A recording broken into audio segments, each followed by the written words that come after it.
Volkswagen Tiguan este un model extrem de important pentru germani. Extrem de important pentru că din 2007, de la lansarea sa, da, au trecut atât de mulți ani de la primul Tiguan. Din 2007 și până în zilele noastre, germanii au vândut peste 7,6 milioane de exemplare.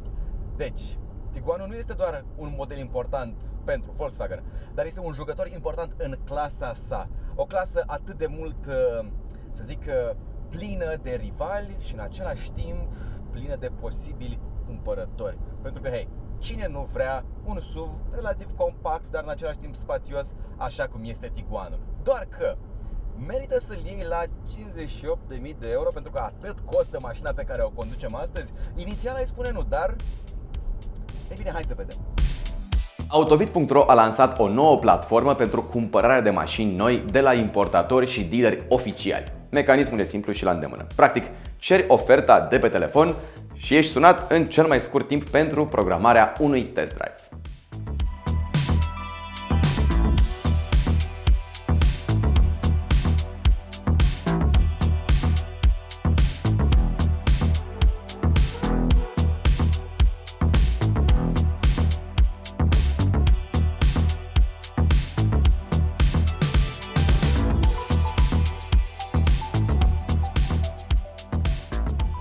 Hai să începem să vorbim despre a treia generație, în primul rând despre design. Mai țineți minte a doua generație? Mai țineți minte facelift-ul din 2020? Mamă, cât de bine a arătat Tiguan de generația a doua, facelift 2020. Arăta aproape ca un GTI pe catalige. Arăta foarte frumos, angular, așa, parcă sculptat dintr-o singură bucată, numai cu unghiuri din acestea drepte, dar cumva totul se îmbina foarte frumos, arăta sportiv, svelt. Arăta foarte frumos, își ascundea cumva dimensiunile foarte interesant. Ca idee, Tiguanul acesta e doar cu 3 cm mai lung decât generația pe care o înlocuiește. Dar în ciuda acestui lucru, mie acest Tiguan mi se pare mult mai umflățel așa. Nu zic nu, e mai ușor de privit poate. Poate că mulți, văzându-i aceste forme rotunjite, vor spune că e mai atrăgător Tiguanul. E o imagine mai familiară, nu știu cum să zic. Dar ce cred eu este că germanii se joacă cu mințile noastre. Pentru că dacă vă uitați la familia ID, la mașinilor electrice, toate sunt așa rotunjite și umflățele. Deci eu cred că germanii încearcă să facă Tiguanul să arate și el ca o mașină electrică, dar sincer acum, de ce trebuie să arate totul ca o mașină electrică? În sfârșit, aia e. Așa arată Tiguanul acum. Spuneți-mi în comentarii cum vi se pare că arată, mai bine sau mai rău. Un plus la acest design este că acum coeficientul aerodinamic este mai bun. Înainte era 0,33, acum este 0,28. Asta înseamnă că la viteză mașina alunecă mai frumos prin aer. Ceea ce conduc eu astăzi este un Tiguan Airline cu 2.0 TDI de 193 cai putere, 4Motion și o cutie DSG în 7 trepte. Mașina aceasta are circa 1750 de kg, dar în ciuda acestui lucru, 0-100 se întâmplă în 7,7 secunde. Și haideți să facem un mic test așa. O să încetinesc până la 50 de km pe oră și de la 50 până la 100 sau 130, să zicem că ieși dintr-un oraș și intri pe autostradă. Hai să vedem cât de agil este noul Tiguan. Acum am 50 la oră, da? 3, 2 și picior la fund. 70, 80, 90, 100, 105, 108, 111, 120, 130. Ce a lui? Acest motor 2.0 diesel cu 400 Nm cuplu poate cu foarte mare ușurință să pună în mișcare această mașină în ciuda masei, dar mai e o chestie. Acest tren de rulare este eficient nu doar pentru că motorul are 193 cai putere, pentru că, hai să fim sinceri, 193 cai putere pe 1750 de kg nu înseamnă foarte mult. Dar DSG-ul acesta are exact rapoartele corecte ca să te ducă eficient de la orice viteză până la 100 sau 130 într-un timp, să zic, cât mai eficient pentru tine. Într-un mod cât mai eficient, de fapt, într-un timp cât mai scurt. DSG-ul acesta e responsabil pentru mai multe lucruri, nu doar pentru această eficiență în accelerare. De asemenea, cutia este responsabilă și pentru modul în care tu te simți în oraș. Atenție, accelerația aceasta pe care eu am făcut-o în modul normal al mașinii, nu în modul sport sau mai știu eu ce. O să ajungem și la acele moduri. Dar cutia aceasta, vă spuneam, este responsabilă și pentru confortul pe care tu îl resimți în oraș.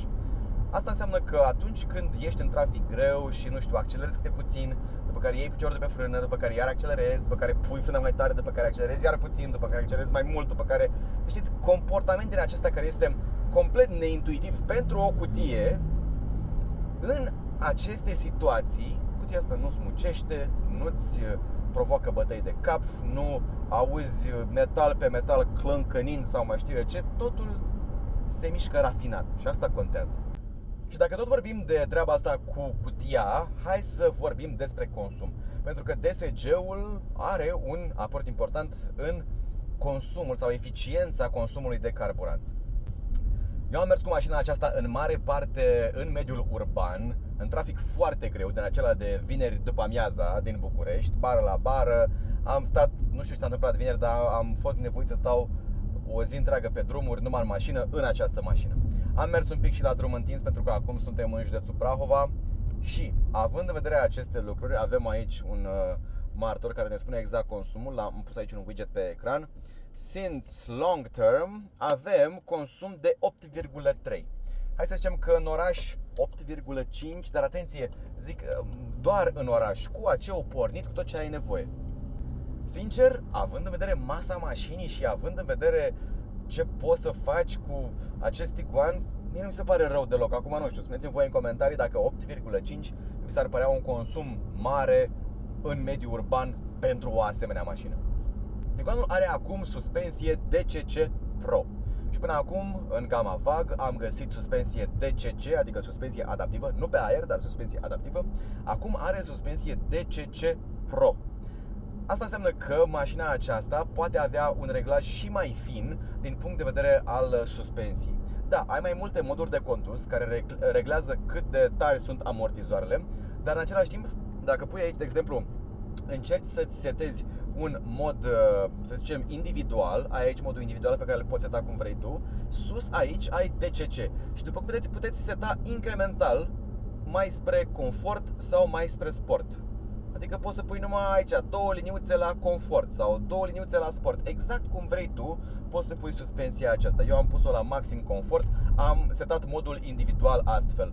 Suspensia maxim în confort, ca pentru drumurile noastre, direcția în sport și trenul de rulare în sport, pentru că vreau să am toată puterea la îndemână atunci când vreau să accelerez. În rest, totul în confort. Așa am făcut eu modul individual. Dar această suspensie DCC Pro, care până acum era doar pe mașini premium, atenție, acum vine pe Tiguan. Trebuie să și pe Passat este, apropo, pe nou Passat. De ce vă spun că înainte a fost pe mașini premium? Ca să înțelegeți de ce mașina asta este 58.000 de euro. Ce e diferit la această suspensie DCC Pro? Amortizoarele au acum două valve.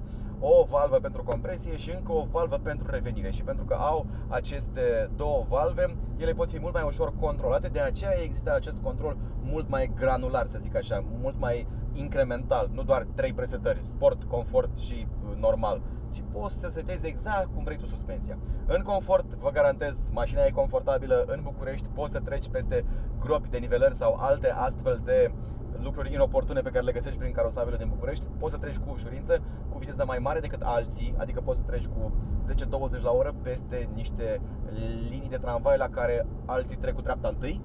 Și în același timp, dacă ești în modul sport, să știți că se întărește foarte bine suspensia asta, la modul la care trebuie să fie drumul drept, cum e aici, drept. Dacă are puține de nivelări, simți cum hurducă e mașina. Dar în același timp, modul sport ține foarte bine ruliul în șah, din nou pentru o mașină de 1750 de kg. Hai să vă arăt cum să pune mașina asta în sport. Aici, în dreapta, pe consola centrală, există un potențiometru care în mijloc are un ecran LCD.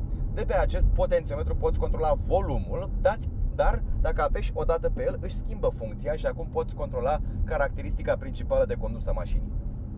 De exemplu, acum mașina este în confort. Apăs o dată și pot să o pun în sport. Îmi apare aici în ecranul central ce selecție fac, dar îmi place că nu trebuie să umblu pe tabletă. Mi se pare un mod foarte inteligent de a implementa acest lucru, pentru că am un simț tactil, pentru că apăs acest buton și în același timp văd și pe tabletă în ce mod pun mașina. Acum suntem în modul sport, da? Mi apare și acolo în instrumentar S4, treapta în care se află mașina. Am padele, niște padele micuțe aici în spatele volanului și putem să și mergem un pic mai tare cu mașina aceasta și vă garantez că cei 193 de cai putere sunt puși la treabă corect, dar mai mult de atât aș spune că și ruliul este ținut destul de mult în șah, din nou având în vedere înălțimea, faptul că este un SUV crossover destul de înăltuț și având în vedere faptul că mașina aceasta nu este făcută pentru așa ceva. Pentru că asta e treaba cu Tiguanul. Tiguanul nu este o mașină care neapărat să exceleze la ceva, dar este o mașină care face totul cel puțin foarte bine. Ai nevoie de confort, păi mașina în confort face treaba asta foarte bine. Ai nevoie de să iei virajul ăsta mai tare, păi mașina în sport, și ai luat virajul fără să ai prea mult ruliu și fără să te simți în nesiguranță. Nu vă ascund faptul că mai devreme din greșeală am făcut și niște off-road. Acum am spălat mașina iar. Și pe off-road, mașina aceasta a stat astăzi pe 3 roți. Vă garantez acest lucru, doar că am spălat-o ca să putem să o filmăm iar. Asta pe 3 roți cu o roată în nămol. Nu ne așteptam să fie nămol. S-a făcut mașina, s-a murdărit foarte tare și apoi am mers și am spălat-o ca să putem să filmăm. Deci, la nimic nu excelează. Nu o să faci off-road extrem. Nu o să mergi pe drumurile acestea cum ai merge cu un Golf GTI. Nu o să fie confortabil ca o suspensie pe aer, dar face totul la cel puțin 80%. Și atunci o face extrem de versatilă acest lucru. Farurile IQ Light HD își fac acum simțită prezența și pe Tiguan. Aceste faruri inițial și-au făcut debutul pe noul Touareg. Care-i treaba cu aceste faruri? În fiecare far se află circa 19.000 de micro LED-uri. 19.000! N-am greșit, căutați pe net. 19.200 mai exact, dacă nu mă înșel. Oricum sunt multe, da? Aceste micro LED-uri, treaba lor este să lumineze în față, dar în același timp, practic, ce te ajută pe tine, cu ce te ajută treaba asta, e că tu practic lași mașina cu faza lungă pornită, atât faci. Lași faza lungă pornită și mașina, utilizând aceste micro LED-uri, decupează pe ceilalți participanți la trafic care vin din contrasens, în timp ce tu în continuare ai fază lungă oriunde nu este mașină pe contrasens. Ceea ce înseamnă că acolo unde e mașina care vine spre tine, tu nu-l orbești și în același timp unde e beznă, pe lângă mașina care vine spre tine, nu mai e beznă pentru că aceste micro LED-uri luminează partea aceea. Voi schimba acum mașina din sport în confort, iată. Și acum vă voi vorbi despre ce știe să facă mașina aceasta din punct de vedere al sistemelor de siguranță. Mașina aceasta frânează cam mult, sincer. Sistemele de siguranță, radarul și toate aceste sonar, orice mai are mașina aceasta, senzorii, văd în mod constant câte un pericol, mai ales dacă ești prin București, când trebuie să treci printre tot felul de mașini. Senzorii sunt foarte precauți. Mașina aceasta cam apasă frâna destul de des, am pățit acest lucru, mai ales în București. Adică ține mai mult la siguranța celor din jur decât la siguranța ta, pentru că atunci când apasă frâna, o apasă brusc, adică te cam strânge un pic centura.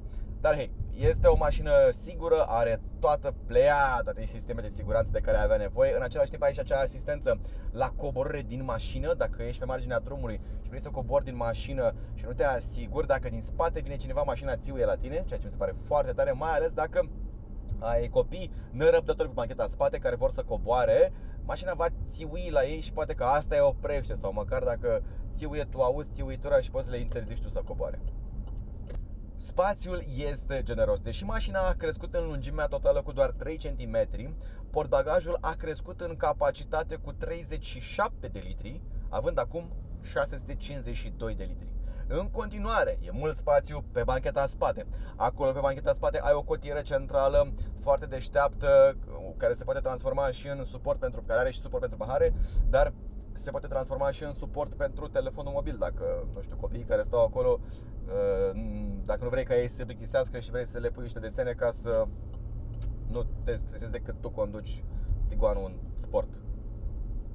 Cu siguranță Tiguanul este o mașină potrivită drumurilor lungi, pentru că aceste scaune, care se reglează manual apropo, adică apăs eu pe o manivelă ca să, de fapt am o rotiță ca să rabatez spătarul, am o manivelă ca să ridic scaunul și încă o manivelă ca să circul față în spate cu șezutul, dar pentru lombar și pentru masaj, pentru că avem și masaj în aceste scaune, masaj împrumutat de la Tiguan cu 10 camere pneumatice, de la Touareg cu 10 camere pneumatice.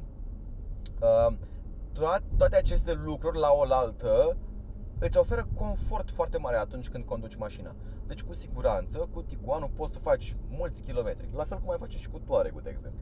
Sistemul de infotainment are Apple CarPlay, Android Auto, Wireless, tot ce ți-ai dori în viața aceasta. Ai aceste widgeturi pe care le poți personaliza pentru a pune exact informațiile de care ai nevoie. Se mișcă super bine, adică orice vezi de aici apare informația aproape în timp real. Spre deosebire, de exemplu, de Passat, care are același sistem de infotainment, aici ai și câteva chestii specifice unei mașini de off-road. Îți arată mașina unghiul de bracaj, îți arată, aici ai o busolă, ai și temperatura uleiului, temperatura apei, hill descent control-ul pe care îl poți activa, ai altimetru ca să vezi la ce altitudine ești. Astăzi, când am făcut off-road din greșeală cu mașina aceasta, pot să vă zic că hill descent control-ul părea că pornește automat uneori. Adică eu nu mai frânam, dar mașina încetinea, ținea aia, frâna puțin apăsată, nu complet, nu brusc apăsată, dar o ținea puțin apăsată, cât să nu mă duc prea repede la vale. Adică Tiguanul acesta gândește mai mult decât a gândit vreun alt Tiguan până acum. 58.000 de euro, să ne uităm. Elementele acestea decorative de aici, la fel ca la Passat, sunt iluminate în funcție de culoarea iluminatului ambiental pe care tu îl alegi de aici din sistemul de infotainment. Și acum a pornit Aida, crede că am strigat-o. Nu, Aida, nu te-am strigat, nu, lasă. Acest Aida, da, ea este Aida, este acest asistent virtual care uneori are impresia că îl strigi și începe să vorbească așa de nicăieri. Hei, mi-ai spus ceva? Și Tiguanul și Passatul, acestea noi, vorbesc de Passatul B9 și Tiguanul acesta de generația a treia, ambele mașini au evoluat mult. Adică nu sunt doar puțin peste ceea ce vedem noi la SH, mașini vechi de 5 ani, modele identice, dar vechi de acum 5 ani. Au evoluat mult și treaba asta normal că înseamnă și mai mulți bani. Da, poate că volanul arată la fel, dar e bine că arată la fel, pentru că nu voiam volanul acela cu funcții cu butoane capacitive, e enervant. Dar în rest, tableta aceasta mare e foarte ușor de folosit, instrumentarul foarte ușor de personalizat și îmi place că ai harta acolo mare, apăs aici pe view și am harta și mai mare, de exemplu. Adică toate lucrurile acestea costă. Și costul final este cel de, ați ghicit, 58.000 de euro. Spuneți-mi în comentarii, vi se pare că mașina aceasta este prea scumpă? Mi se pare că pentru câte oferă, e foarte multă tehnologie aici, să ne înțelegem, cred că nu e prea scumpă. Cred că este cam în ton cu ceea ce cere piața, să zic, în zilele noastre. Cu siguranță va fi o super mașină la mâna a doua. Nici nu se pune problema. Bun, asta a fost tot din partea mea cu Tiguanul. Dacă v-a plăcut acest clip, nu uitați să vă abonați sau să le dați un like. Dacă nu, e un buton și pentru asta. Rămâneți pe eBlog Auto. La revedere!